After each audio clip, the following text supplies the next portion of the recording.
September 27, 2023 sa adlaw nga Miyerkules. Memorial of San Vicente de Paul, usa ka pari. Pagbasa gikan sa Santos nga Ebanghelyo sumala ni Lucas.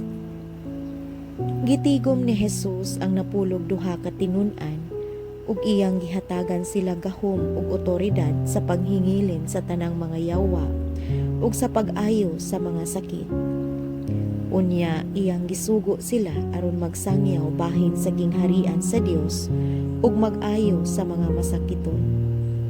Miingon siya kanila, sa inyong panaw, ayaw kamo pagdalag bisan unsa, ayaw pagdalag sungkod, ni puntil sa limos, ni pagkaon, ni salapi, ug bisan ganig ilisan.